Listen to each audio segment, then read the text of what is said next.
کھول دیتے ہیں۔ جب آدمی کے اندر ایمان ہو جائے، تقویٰ ہو جائے، برکت کے دروازے جو ہے وہ کھل جاتے ہیں۔ تو آج ہمارے معاشرے میں جو بے برکتی پھیلی ہوئی ہے اس کی بنیادی وجہ یہ ہے کہ آج ہم سے ایمان جو ہے وہ ختم ہو گیا ہے۔ آج تو ہمارا حال یہ ہے، معاشرے کا حال یہ ہے کہ کسی بھی آدمی کو چند پیسے دے لیں اور اس کے ایمان کا سودا کر لیں، وہ چند پیسوں کے عوض اپنا ایمان بیچنے کے لیے تیار ہے۔ آج تو معاشرے میں ایمان اتنا سستا ہو گیا ہے، جس آدمی کو چند پیسے دے وہ جھوٹی قسم دینے کے لیے تیار ہے، قرآن پر ہاتھ رکھنے کے لیے تیار ہے، جھوٹی گواہی دینے کے لیے تیار ہے۔ ہم اپنے ایمان کا سودا دنیا کے چند پیسوں کے عوض جو ہے وہ کر لیں۔ جب ایمان ختم ہو جائے تب اللہ رب العزت سے برکات جو ہے وہ ختم ہو جاتی ہے، اور اسی طرح تقویٰ، جب تقویٰ ختم ہو جائے تب بھی برکات جو ہے وہ ختم ہو جاتی ہے۔ نبی علیہ الصلوۃ والسلام اس تقوی کا بڑا لحاظ رکھا کرتے تھے۔ نبی علیہ الصلوۃ والسلام کے ساتھ آپ کا بیٹا حسن رضی اللہ تعالیٰ عنہ، آپ کا نواسا، وہ ساتھ جا رہا تھا، چھوٹا سا بچہ تھا، تو راستے میں کھجور گری ہوئی تھی۔ حسن نے وہ کھجور اٹھائی، منہ میں ڈال لی۔ نبی علیہ الصلوۃ والسلام نے فوراً اپنی انگلی سے اس کھجور کو باہر نکال دیا۔ کیوں؟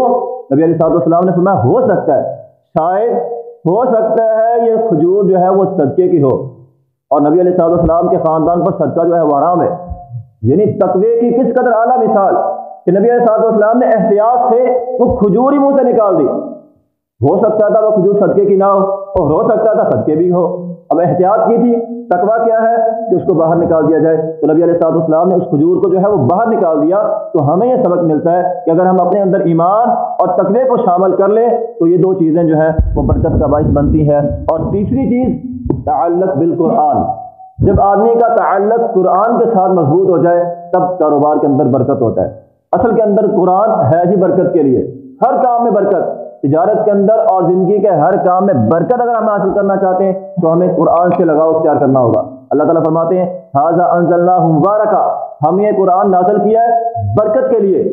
تو جو آدمی، جو لوگ جن کا تعلق قرآن سے مضبوط ہوگا ان کے معاملات کے اندر برکت ہوگی۔ لیکن اگر ہم قرآن سے منہ موڑیں گے تو برکت اللہ رب العزت جو ہے وہ کھینچ لیتے ہیں۔ اس لیے ہمیں چاہیے کہ ہم قرآن پڑھیں، قرآن سمجھیں اور قرآن پر عمل کریں۔ اور چوتھی چیز وہ ہے بڑوں کا ادب کرنا۔ یہ بھی ایک بنیادی وجہ ہے، معاشرے کے اندر جو بے برکتی پھیلی ہوئی ہے اس کی ایک بنیادی وجہ یہی بھی ہے کہ بڑوں کا ادب، احترام وہ ہم سے ختم ہو گیا ہے۔ آج بڑوں کی بے ادبی کرنا، گستاخی کرنا اور بڑوں کی خدمت نہ کرنا، ان سے منہ موڑنا، یہ چیزیں تقریباً ہر گھر کے اندر داخل ہو رہی ہیں۔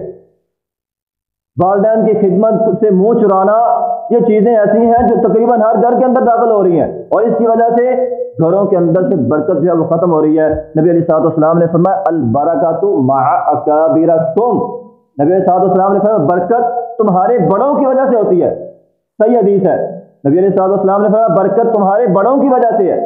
جب ہم بڑوں کا ادب کریں گے، احترام کریں گے، ان کی خدمت کریں گے تو اللہ رب العزت کی جانب سے برکت جو ہے وہ نازل ہوتی ہے۔ اس لیے محترم بھائیوں، ہمیں چاہیے کہ ہم بڑوں کا ادب کریں۔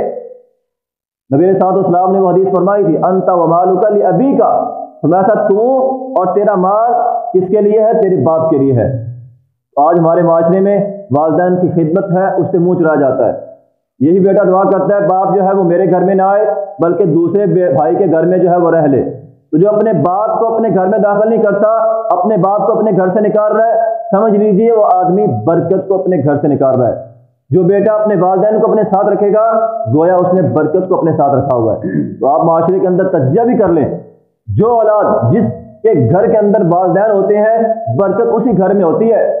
بظاہر دنیا کے لحاظ سے باقی بھائی یا باقی بیٹے جو ہیں وہ بظاہر اچھے ہوں گے مالداری کے اندر، لیکن سکون سے جس کی زندگی بسر ہو رہی ہے وہ اسی بیٹے کی ہو رہی ہے جس کے گھر کے اندر والدین ہیں۔ جو آدمی اپنے والدین کو گھروں سے نکالے گا، بڑوں کا ادب نہیں کرے گا، اللہ تعالیٰ اس کے سے برکت جو ہے وہ کھینچ لیتے ہیں۔ اس لیے محترم بھائیوں، اگر ہم چاہتے ہیں کہ ہمارے مال کے اندر برکت ہو جائے تو پھر ہمیں بڑوں کا ادب، ان کا احترام جو ہے اس کو ملوز خاطر جو ہے رکھنا ہوگا۔ اور پانچویں چیز جو ہے وہ ہے خیر خواہی۔ اسلام نام ہی خیر خواہی کا ہے۔ تو معاشرے میں جو بے برکتی پھیلی ہوئی ہے اس کی بنیادی وجوہات میں سے ایک وجہ یہ بھی ہے کہ آج ہم میں سے ہر آدمی خیر خواہی کا پہلو ہاتھ سے چھوٹ گیا ہے۔ ہر آدمی جو ہے وہ خود پسندی اور اپنا یعنی مفاد پرست ہر آدمی مفاد پرست ہے۔ ہر آدمی یہ چاہتا ہے بس میرا فائدہ ہو جائے، اور پھر کچھ لوگ تو اپنے مفاد کی خاطر دوسروں کا نقصان کرتے ہیں. دوسروں کا نقصان ہونا ہے ہو جائے, صرف اپنا فائدہ ہونا چاہیے. تو یہ جو خود مفاد پرستی جو ہے, اس کی وجہ سے اللہ رب العزت برکت جو ہے وہ کھینچ لیتے ہیں. اسلام خیر خواہی کا نام ہے. نبی علیہ الصلوۃ والسلام نے تقریباً زندگی کے ہر معاملے کے اندر ہمیں خیر خواہی کا حکم دیا. ہر معاملے کے اندر کوئی بھی معاملہ ایسا نہیں ہے جس کے اندر خیر خواہی کا پہلو نہیں ہے. ہر معاملے کے اندر نبی علیہ الصلوۃ والسلام نے ہمیں خیر خواہی جو ہے وہ سکھلائی ہے. اور یہ خیر خواہی ایسی ہے جب آدمی کسی کے ساتھ خیر خواہی کرتا ہے, کسی کے ساتھ اچھی سوچ رکھتا ہے, اس کے بھلائی کا کام کرتا ہے, تو اللہ رب العزت خود کے کام کے اندر کیا کرتے ہیں, برکت ڈال دیتے ہیں. ہم یہی سوچتے ہیں نا بھی اس کے ساتھ اچھا کیا مجھے کیا نفع ملے گا. بازار ہم دیکھتے ہیں ہمارا نفع نہیں ہے, ہم وہ کام ہی نہیں کرتے بھی ہمیں نفع مل رہا ہے. نبی علیہ الصلوۃ والسلام فرما رہے ہیں اگر تم خیر خواہی کرو گے تو اللہ رب العزت تمہارے مال کے اندر کیا کریں گے, برکت ڈال دیں گے. حکیم بن حزام رضی اللہ تعالیٰ عنہ نبی علیہ الصلوۃ والسلام کے پاس آئے, سوال کیا, نبی علیہ الصلوۃ والسلام نے دے دیا. پھر آئے, پھر سوال کیا, پھر دے دیا. پھر آئے, پھر سوال کیا, پھر دے دیا. جب تیسری دفعہ نبی علیہ الصلوۃ والسلام نے مال دیا, پھر نبی علیہ الصلوۃ والسلام نے فرمایا حکیم سن لے, یہ دنیا سرسبز شاداب ہے, دنیا میٹھی ہے, سرسبز ہے. اس دنیا کو اگر تم ضرورت کے مطابق حاصل کرو گے اللہ رب العزت برکت ڈال دیں گے. لیکن اگر تم نے دنیا کی لالچ رکھی, مفاد پرستی اور دوسروں کے حقوق کو پامال کرنا, یہ چیزیں اگر آ گئیں تو پھر اللہ رب العزت برکت کو جو ہے وہ کھینچ لیں گے. تو محترم بھائیوں, یہ ایک بہت ہی اہم وجہ ہے کہ اگر ہمارے اندر خیر خواہی کا پہلو آ جائے, اگر ہمارے اندر خیر خواہی کا پہلو آ جائے تو محترم بھائیوں ہمارے اندر جو ہے وہ برکت آ جائے گی.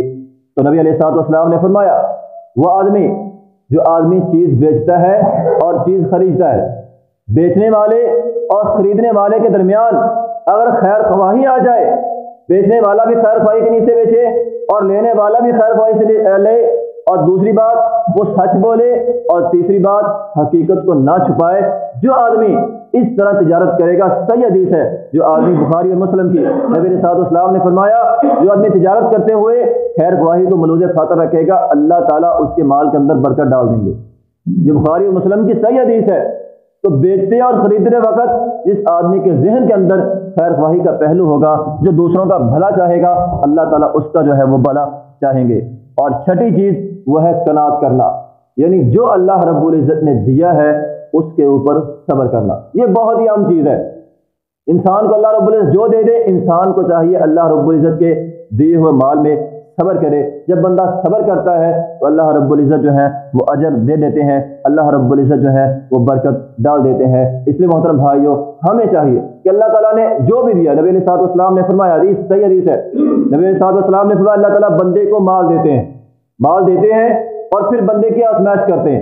اگر بندہ اس پر صبر کرے, خوش رہے, اللہ نے جو بھی دیا ہے اللہ تعالیٰ کے دیے پر خوش رہتا ہے تو اللہ تعالیٰ برکت ڈال دیتے ہیں. لیکن اگر بندہ خوش نہ ہو, اللہ کے دیے ہوئے مال میں سے جو ہے وہ ناراض ہو جائے یا خوش نہ ہو, تو اللہ رب العزت برکت کو کھینچ لیتے ہیں. اور ساتویں اور آخری چیز یہ ہے, جس طرح ہم نے حدیث کے اندر 3 دن پہلے پڑھا تھا, نبی علیہ الصلوۃ والسلام نے فرمایا اللہم بارک لامتی فی بکورہا, اے اللہ میری امت کی صبح میں برکت ڈال دے.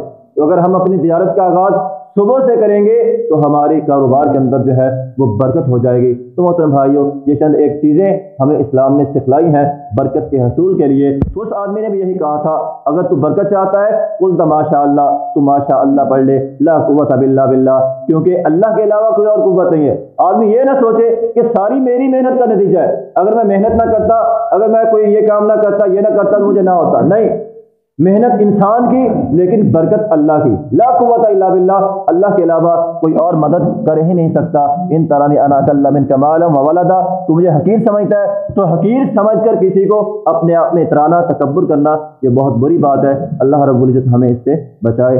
واخر دعوانا الحمدللہ رب العالمین.